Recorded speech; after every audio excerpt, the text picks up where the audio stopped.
Hello guys, welcome back to my subject. This time we will going to discuss the lesson 7, which is the legal, ethical, and societal issues in media and information. Meron ba kayong around 3,000 to 5,000 Facebook friends? Does having more friends make you feel good? How would you know someone of your friends listed is an online predator? How would you protect yourself? These are some of the questions that you need to ponder as you expose yourself on the internet. Not other online friends are real. Some disguise as nice person, presentable people that actually they are spying on you, or they have hidden agenda. Therefore, it is important to know the legal, ethical, and societal issues in media and information. When we say legal, it's all about the law. When we say ethical, it's all about the right things, proper way, and doing something. And societal is all about the core societal issues that we are facing now. This lesson is very important for those who are unintentionally violating the rules and regulation in the field of cyberspace. Especially yung mga share ng mga memes or post on Facebook without even knowing if they are actually violating something or harming other people when all their posts. Nowadays, we can't deny the fact in presence of the internet, it is very to us to access things, and especially if you are very literate enough in technology. It is easy for some to access information, to hack information, to crack information, to download things online, but we always need to take care or to be careful in all our actions in the internet. First, we have RA number 10175, which is the Cybercrime Prevention Law of 2012. We need to know first what is cybercrime. Cybercrime, also called computer crime, it is a crime over internet, the use of computer as an instrument to perform illegal business. And now, we have cybercrime law to prevent cybercrime. There are offenses wherein people who commit the acts stated will be punished. Here are some cybercrime that covered by cybercrime law. First, we have illegal access, illegal interception, data interference, system interference, misuse of devices, cyber squatting, computer-related forgery, computer-related fraud, computer-related identity, cybersex, child pornography, libel, aiding or abetting in the commission of cybercrime, attempt in the commission of cybercrime, and corporate liability. Illegal access, it is an authorized access to a computer. So kung hindi sa'yo yung computer, huwag nyong galawin. No? Kailangan nyo muna mag-ask ng permission sa may-ari bago nyo galawin yung computer. We have also a computer-related identity theft. Ito yung pagnanakaw ng identity ng iba. For example, sa Facebook. Kinukuha nila yung image natin, yung picture natin, yung profile, then yung personal information natin, then gagawa sila ng sarili nilang account na gamit yung image nyo, gamit yung information nyo. Tapos gagawa sila ng illegal na business. So yan yung tinatawag natin na computer-related identity theft. Pagnanakaw ng identity ng iba. Libel, ito naman yung tinatawag nating paninirang puri. For example, sa Facebook, merong individual doon na nag-post sa Facebook about sa'yo, mga bad things na post about sa'yo, pero hindi naman totoo. So, pwede nyo yan siya kasuhan under Republic Act 10175 na libel. Paninirang puri yan siya. Any person found guilty of any punishable enumerated shall will punish with imprisonment and fine from 200,000 to 10 million pesos. So, depende yan siya sa kaso niya. So, we have intellectual property. So, intellectual property, sabi dito, it is refers to creations of the mind such as inventions, literary and artistic works, designs and symbols, names and images used in commerce. These products of intellectual creation are collectively known in copyright law as works, and the person who made the works is referred to as an author. Sa intellectual property, dito mafo-fall yung copyright, yung patent, and trademark. If you are creating songs, pictures, art, logos, and symbols, you need to apply for intellectual property para masasabi natin that you have the right to that certain output. Copyright is a legal device that gives the creator of a literary, artistic, musical, or other creative work that sole right to publish and sell that work. Copyright owners have the right to control the reproduction of their work, including the right to receive payment for that reproduction. An author may grant or sell those rights to others, including publishers or recording companies. Ang copyright ay binibigay sa mga author or the creator of the certain work para hindi siya ma-reproduce ng other people. So hindi pwedeng gamitin yung isang output without the permission of the creator. Only the author or creator has the right to reproduce or distribute the certain output. That is, there are times na magpo-post tayo sa Facebook or on YouTube na we are using song or background music, minsan nagkakaroon siya ng violation in the community guidelines. It is because you use the copyrighted material and that is not allowed. And if you violate a certain copyright, that is what we call copyright infringement. Ito yung mga taong basta lang nagda-download ng mga pictures, songs, without even asking permission to the owner. You need to ask permission or acknowledge to the author before you use the copyrighted materials. And now we have legal principle of copyright. When you're copying or downloading on the internet, just simply put recognition of authorship. So kailangan natin i-acknowledge o i-recognize yung author para hindi natin ma-violate yung copyright law.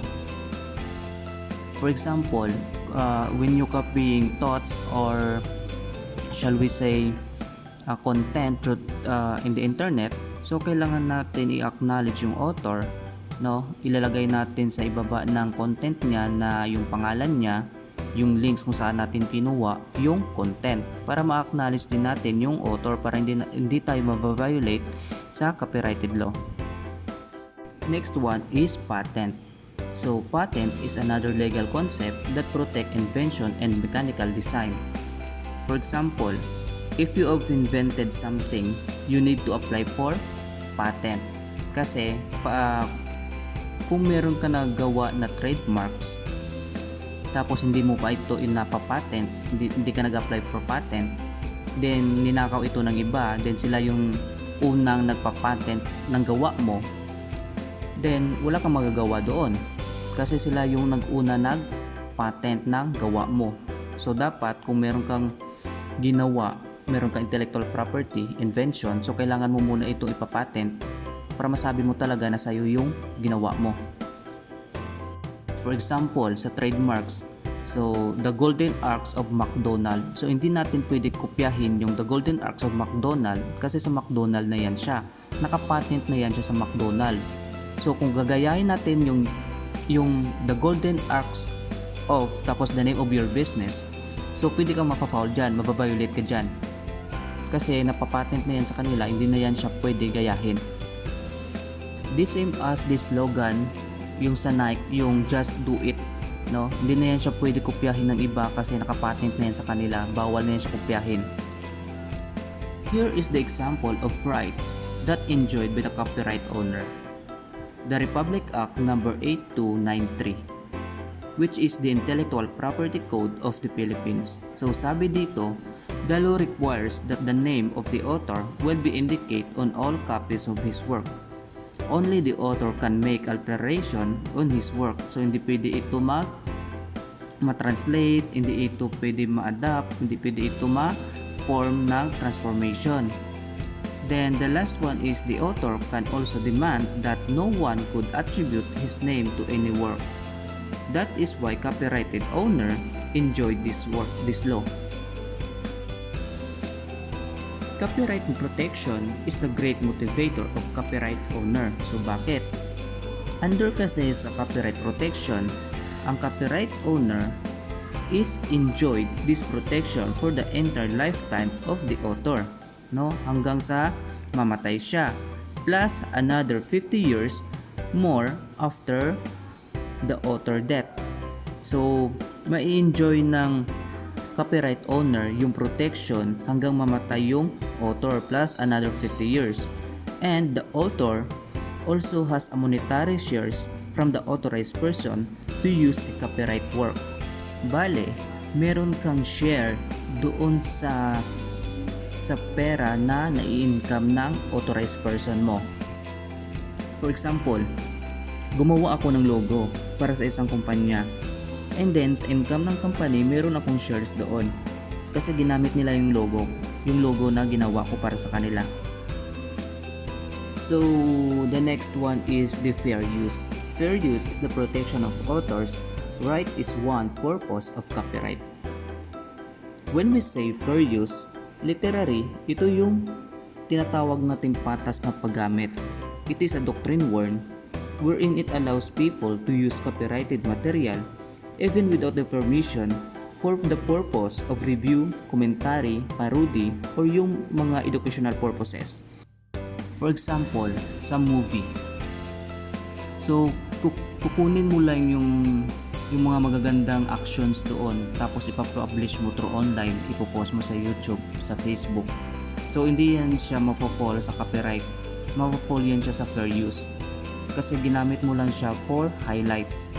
Then another example is yung mga copyrighted songs, melody, video clip, publication, broadcast, film, or a lecture na gagamitin mo for educational purposes. So mafo-fall yan siya sa fair use. Hindi mo mababiolate yung tinatawag nating copyright law. So very important talaga na malaman natin kung ano yung fair use para hindi natin mababiolate yung copyright law. So but then again, even we have a fair use, we need also to acknowledge the author. So hindi talaga mawawala yan. So kailangan natin i-acknowledge yung author. Just give them a recognition or authorship of the original work. So kailangan talaga yan siya. So may tinatawag naman tayo na plagiarism. So ano naman yung tinatawag natin plagiarism? It consists in taking the intellectual work of others and passing it off as one's own or falling attribute authorship of a copyrighted work. The term is synonymous with theft, piracy, and stealing. So kaway-kaway sa mga nagka-copy-paste dyan sa online. Kala nyo hindi ko alam, kala nyo lang yan. So anyway, plagiarism is very rampant issues in this society. Especially in this time, we are in online learning. People, especially students, tend to copy information from on the internet and put in on their notes or those are their answers. Plagiarism is the act of using the ideas or words of the other person without giving the credit to that person. Technically, plagiarism is like you own something that is not yours. Ito yung mga umaangkin ng mga content na hindi naman sa kanila, na hindi naman sila ang gumawa. Nakalagay sa module, for example, nakalagay doon, I think, in my own opinion, tapos inserted copyright materials, di ba? Tapos din nyo man lang i-renedit yung author. Please give credit to the owner because plagiarism is a crime. Kung magka-copy tayo through online ng answer natin sa module, please, we need to paraphrase first, no? So kailangan natin i-paraphrase muna or we need to acknowledge or credit to the owner. So i-acknowledge natin yung author, then ilalagay natin kung saan natin kinuha, anong website, no? Para hindi tayo mapa-plagiarize. Plagiarism can be deliberate or accidental. So here are some example of deliberate plagiarism. Buying, stealing, borrowing someone else's paper, assignment, test or research plan or result, hiring someone to write a paper, copying whole sentences or substantive sentences, fragments, without citing the source. So ito yung mga example ng deliberate plagiarism. So yung accidental plagiarism naman, when a user builds on the ideas of the others without citing the source, uses of source too closely when paraphrasing, cite a source improperly or imprecisely, but still accidental plagiarism, it bespeaks of intellectual recklessness and responsibility. And then, meron tayong tinatawag na piracy.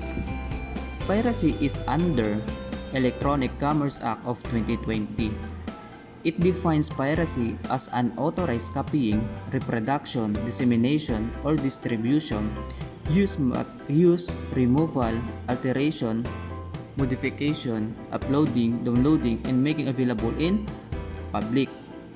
Example, you downloading music in the internet and you shared it in your classmate. This is the form of piracy.